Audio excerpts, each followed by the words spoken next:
Students, in today's video, we are going to read the collection of secondary data.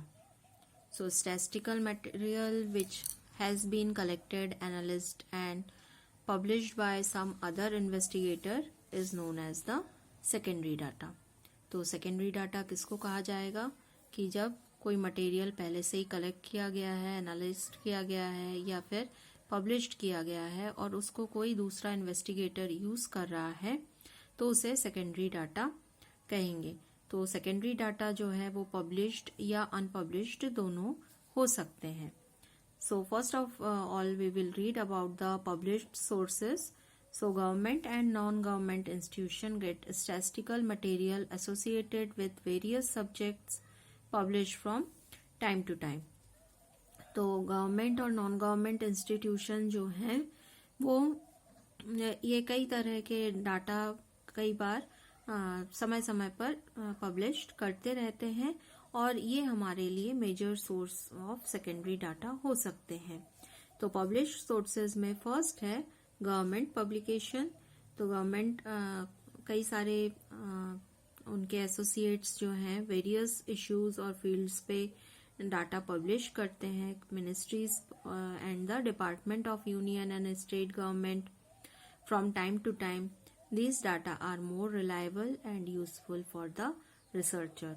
तो governmental publications जो state government और union government की ministry या departments time to time publish करते हैं. Second one is publication of committees and organization.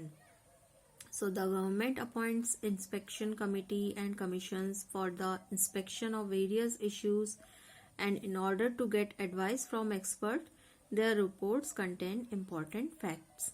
तो ये जैसे फाइनेंस कमीशन है, inspection committee of income distribution, commission for agricultural cost and price. तो इन कमीशंस या कमिटीज के जो पब्लिकेशंस हैं वो भी पब्लिश्ड सोर्सेज में आते हैं और सेकेंडरी डाटा कहला रहे हैं. Third one is semi government publication. तो सेमी गवर्नमेंट पब्लिकेशन में कौन सी आ रही हैं? म्यूनिसिपैलिटी, म्यूनिसिपल कॉर्पोरेशन, जिला परिषद, पंचायत, ये जो अपने reports public health care, birth, death के एक्सेट्रा जो पब्लिश करती हैं वो भी हम एज ए सोर्स यूज कर सकते हैं secondary data. Next one is publication of business organization and councils. तो जैसे टाटा सन्स लिमिटेड है, Federation of India Commerce and Industry, stock exchange and labour unions. तो ये सभी जो ऑर्गेनाइजेशंस हैं या काउंसिल्स हैं ये अपने बिजनेस से रिलेटेड कई सारे डाटा पब्लिश करते हैं. Next is publications of research institutes. तो रिसर्च इंस्टीट्यूट जैसे Indian statistical institute, national council of applied economics research etcetera have published various reports. Next is booklets and magazines. तो जैसे ये बुक्स के नेम दिए, economic times, commerce, eastern economics, ये सभी data publish करती हैं और उनमें से हमें कई यूजफुल इंफॉर्मेशन मिल जाती है. इंटरनेशनल पब्लिकेशंस की बात करें अगर तो कई सारे इंस्टीट्यूशन है जैसे United Nations, International Labour Organization, International Monetary Fund, ये सभी डाटा कलेक्ट करते हैं और पब्लिश करते हैं और ये बहुत इंपॉर्टेंट डाटा होते हैं. Next one is individual investigator. तो जो कई तरह के रिसर्च वर्क से रिलेटेड सब्जेक्ट होते हैं तो रिसर्चर या इन्वेस्टिगेटर जो डाटा पब्लिश करवाते हैं तो उनको भी हम as a secondary data publish source में ले सकते हैं. Next one is unpublished source. तो अनपब्लिश्ड सोर्स यानी क्या? जो प्रिंटेड नहीं हुई है. कई कारणों से कई बार इन्वेस्टिगेटर्स अपने डाटा को पब्लिश्ड नहीं करवा पाते हैं लेकिन ये हमारे लिए कई बार यूज में आते हैं. तो इस तरीके से जो सेकेंडरी डाटा है वो अनपब्लिश्ड सोर्स के थ्रू भी हमें मिल जाता है. तो सोर्सेज अगर हम बोले सेकेंडरी डाटा के वो 2 टाइप्स के सोर्सेज हैं. पब्लिश्ड यानी जो प्रिंट हो गए हैं, अनपब्लिश्ड यानी जो अभी तक प्रिंट नहीं है. अब हम बहुत इम्पॉर्टेंट पॉइंट देख रहे हैं, वो है precaution while using secondary data. क्योंकि हम किसी पर्टिकुलर दूसरे पर्सन के डाटा को अपने ऑब्जेक्ट को फुलफिल करने के लिए यूज़ कर रहे हैं, तो जब भी हम इस तरह से डाटा यूज़ करते हैं तो ज़रूरी है कि कुछ प्रिकॉशंस या सावधानियां रखी जाएं। तो फर्स्ट क्या दिया गया है, the collectors of data should be reliable and they must have used the concerned procedure in the collection of data। तो जिसका भी हम डाटा यूज कर रहे हैं तो वो रिलायबल होना चाहिए, साथ ही साथ जिस समय डाटा कलेक्ट किए गए हैं उस समय का प्रोसीजर भी सही होना चाहिए। Next, the data should be according to the objectives. तो हमारे जो भी ऑब्जेक्टिव्स हैं उसको फुलफिल करता हुआ सेकेंडरी डाटा होना चाहिए। Data should be competent, proper होना चाहिए। Study of time of data collection and the condition prevailing at the time should be studied. तो डाटा किस समय कलेक्ट किया गया है और उस समय क्या कंडीशन थी, ये भी हमें ध्यान में रखना चाहिए जब हम सेकेंडरी डाटा यूज कर रहे हैं। Next one is, this should be seen whether the relevance of the statistical unit used in earliest investigation is there in the present use or not। तो जो भी हम डाटा यूज कर रहे हैं स्टैटिस्टिकल यूनिट से हम यूज किया हुआ है पहले से, तो वो प्रॉपर है कि नहीं, आज के समय में उसको यूटिलाइज किया जा सकता है कि नहीं, ये हमें जरूर ध्यान देना चाहिए। While using secondary data, it should be ensured that what was the level of accuracy when they were collected and to what extent was success achieved by them and the collection. The level of accuracy of published data should not be less than the level of investigation being implemented by the user himself। तो secondary data जब भी हम use कर रहे हैं तो उसकी accuracy के बारे में कि किस तरीके से उसको कलेक्ट किया गया है, उसका सक्सेस परसेंटेज क्या है, ये सारी चीजों को ध्यान में रखना चाहिए, तभी उसको इन्वेस्टिगेशन में हमें यूज करना चाहिए। While studying the homogeneous condition, the data published by various sources should be compared to ensure that they do not differ from each other to a large extent. The difference is large, then data obtained from the most reliable source should be used। तो जब भी हम data use करें उस समय homogeneous condition, एक समान conditions रहने वाले डाटा को ही हमें यूज करना चाहिए कि हर जगह उस का जो रिजल्ट है एक सा आए। The investigator should perform evaluated inspection on a part of data in order to confirm whether the data is reliable or not। तो यहाँ पे जो इन्वेस्टिगेटर है उसके लिए ज़रूरी है कि वो इवेल्युएशन करें कि जो डाटा उसने यूज़ किया है वो रिलायबल है या नहीं है। तो ये सभी पॉइंट्स जब चेक कर लेते हैं उसके बाद ही किसी डाटा को, सेकेंडरी डाटा को हम अगर यूज करते हैं तो वो हमारे लिए रिलायबल और सेटिस्फैक्ट्री रिजल्ट प्रोवाइड कर सकता है, अदरवाइज ये हमारे लिए सेफ नहीं होगा। Now we will read the major sources of secondary data. तो इसमें हम सोर्सेज स्टडी करेंगे। इसमें फर्स्ट है सेंसस ऑफ इंडिया। तो data regarding population is collected through census. तो सेंसस क्या है, जब पॉपुलेशन के लिए हम डाटा कलेक्ट करते हैं उसको सेंसस बोला जाता है। Census provide complete and continuous demographic record of population and refers to the collection of data regarding all the individuals residing in a particular region collectively by the government at regular intervals। तो census क्या है, census है कि सभी जो देश के नागरिक हैं उनका डेमोग्राफिक रिकॉर्ड, और इसमें हर एक इंडिविजुअल से रिलेटेड जो उस पर्टिकुलर कंट्री में रह रहा है उससे रिलेटेड डाटा गवर्नमेंट एक रेगुलर इंटरवल पे कलेक्ट करती है, तो उसे सेंसस कहा जाता है। The United Nations has explained this through its document. The entire process of collection, effectuation, and publication of demographic, economic, and social fact regarding all individuals living in a particular region at a particular time is known as census. तो census क्या है?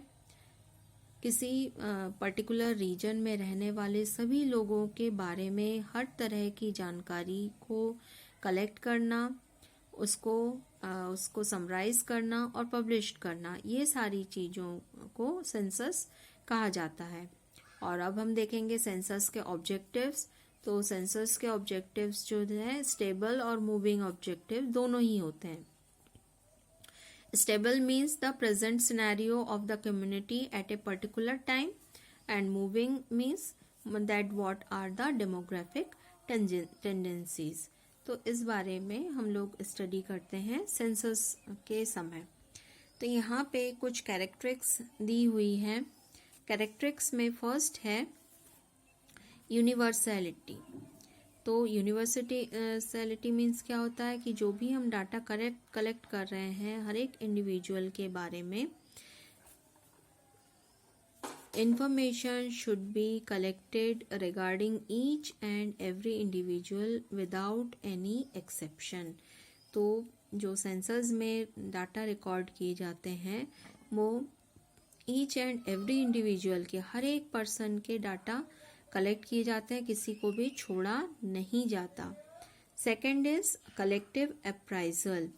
All the information associated with census should be collected in context to a single point of time.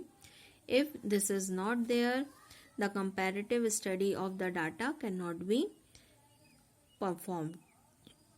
तो collective appraisal होना चाहिए कि सभी लोगों का हम एक समय में डाटा को कलेक्ट करें। Next is fixed defined region. Census is conducted in a fixed land part. This region should be defined as geographic और पॉलिटिकल रीजन। तो जैसे भारत के बारे में अगर हम लोग बात करें तो भारत के जियोग्राफिक कंडीशन या फिर पॉलिटिकल रीजन, किसी एक फिक्स्ड लैंड पार्ट में सेंसस जो है कंडक्ट किया जाता है। रेगुलरिटी, तो सेंसस जो कभी भी कंडक्ट किया जा रहा है तो रेगुलर टाइम इंटरवल में होना चाहिए। Demographic tendency can be studied only if census is regularly perform. If census is conducted in all countries of the world collectively, then it would be convenient to compare the population at international level. तो जरूरी क्या है कि census जो है regular time interval पर लिया जाए। Next one is collection of personal information. तो economic social information regarding every individual and his family should be collected. तो हमने पहले भी पढ़ा था कि हर एक पर्सन से, हर एक इंडिविजुअल की हमें डाटा कलेक्ट करना चाहिए।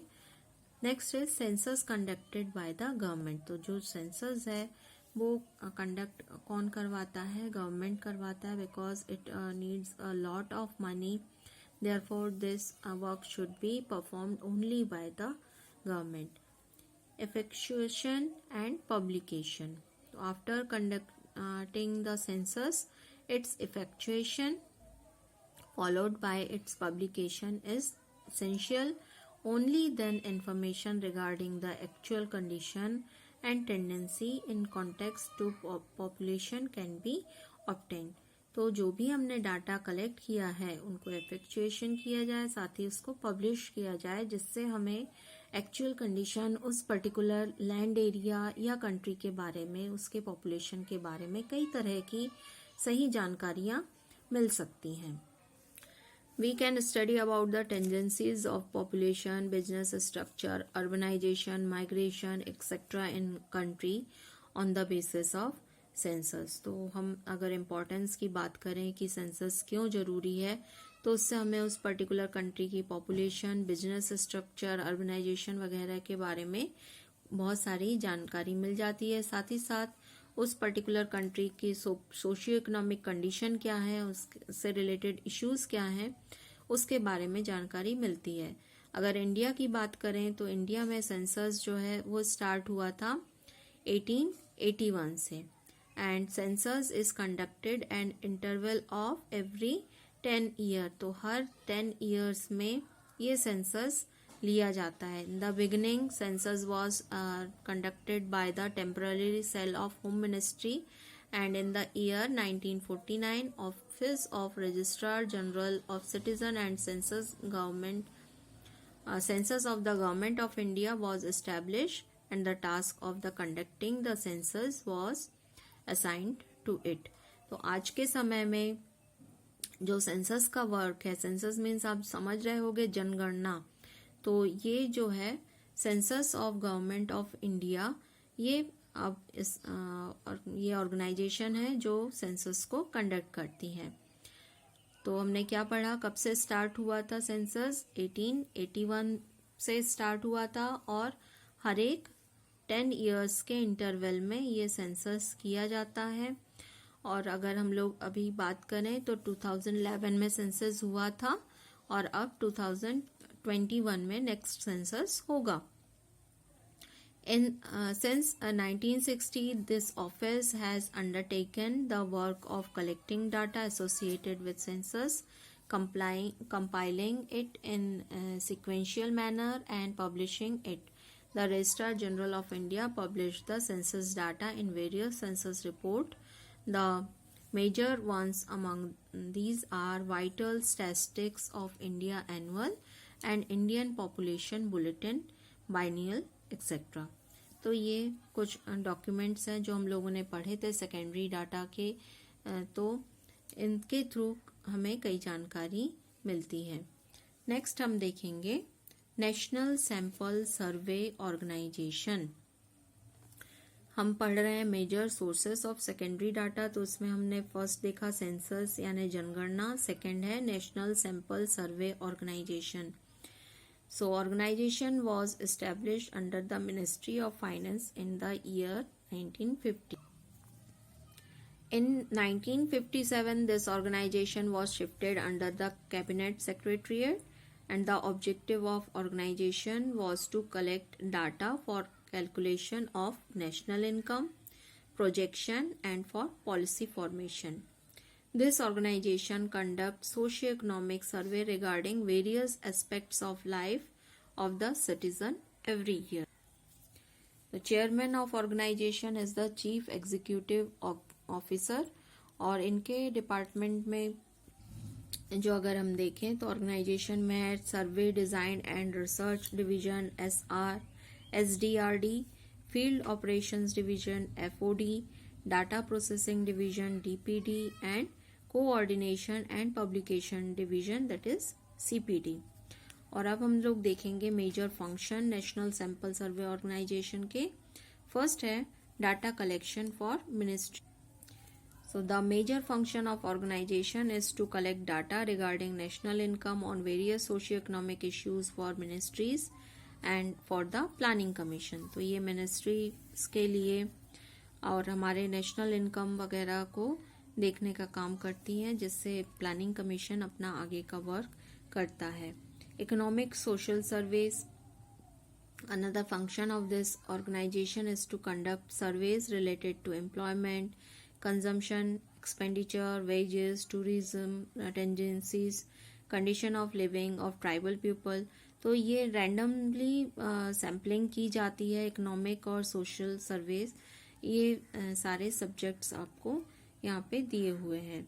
एग्रीकल्चर रिलेटेड सब्जेक्ट, तो this organization provide technical advice to the state regarding the collection of agricultural facts and for conducting surveys for the estimation of agricultural aid. It continuously monitors the accuracy of the agricultural data collected by the state so that measures of reforms can be adopted in this. तो यहाँ पे agriculture fact से related data हर साल collect किए जाते हैं, और इसके थ्रू हम एक फोरकास्ट या एस्टिमेट कर सकते हैं कि एग्रीकल्चरल यील्ड क्या होगा, हमारा प्रोडक्शन क्या होगा और हमें क्या रिफॉर्म्स करना चाहिए। नेक्स्ट किया जाता है इंडस्ट्रियल सर्वे भी किए जाते हैं। तो इसमें रेगुलर मैनर में एनुअल सर्वे किए जाते हैं इंडस्ट्री में, and this work performed is accordance to the statutory provisions of collection of statistics act of 1953 and collection of statistics central rule 1959। In through दो जो रूल दिए हुए हैं या एक्ट हैं, इनके अकॉर्डिंग इंडस्ट्रियल सर्वे भी किए जाते हैं। तो नेशनल सैंपल सर्वे ऑर्गेनाइजेशन जो है वो 1950 में एस्टेब्लिश्ड हुआ, और फिर ये जो फंक्शन है डाटा कलेक्शन किन के लिए कर रहा है, मिनिस्ट्रीज के लिए कर रहा है, इकोनॉमिक सोशल सर्वे कर रहा है, एग्रीकल्चरल सर्वे, इंडस्ट्रियल सर्वे, ये सारा इनके लिए वर्क दिया हुआ है। साथ ही साथ this organization perform the work of conducting socio economic survey. This work is conducted on the basis of predefined 10-year program. Under this, the work of survey is performed to context to demography, healthcare and family welfare, property, debt, liabilities, agricultural holding and animal husbandry industry, employment, rural laborers and consumption expenditure, unorganized industry in other sector other than the agriculture sector every 5 year. तो ये इतने सारे workout जो है NSSO करता है. This organization complete its surveys in various phases which have been average duration of 12 months. Its first round started in October 1950 and this organization has completed 60 rounds till June 2009. The survey conducted by this organization have been published in the form of NSSO report and this report is also available in website of ministry. तो ये जो report है ये provide करती, publish की करती है, और साथ ही साथ जो ये मिनिस्ट्री की वेबसाइट होती है इसमें भी ये रिपोर्ट मिल जाती है. थर्ड हम देखेंगे रिजर्व बैंक ऑफ इंडिया और RBI के बारे में. तो ये जो है 1945 में स्टार्ट हुआ. In investigating department was famous in the Reserve Bank of India for analysis of data associated with banking activities. This department also maintain the record of balance of payment. This department also present its evaluation regarding the internal and external economic condition of the country in the form of report and publishes the bulletin of Reserve Bank on monthly basis. The Reserve Bank published a report on bank and report on currency finance on annual basis. The report is presently actually for the period from April to March. Apart from this bank also publish annual report associated with tendencies and progress of banking in India.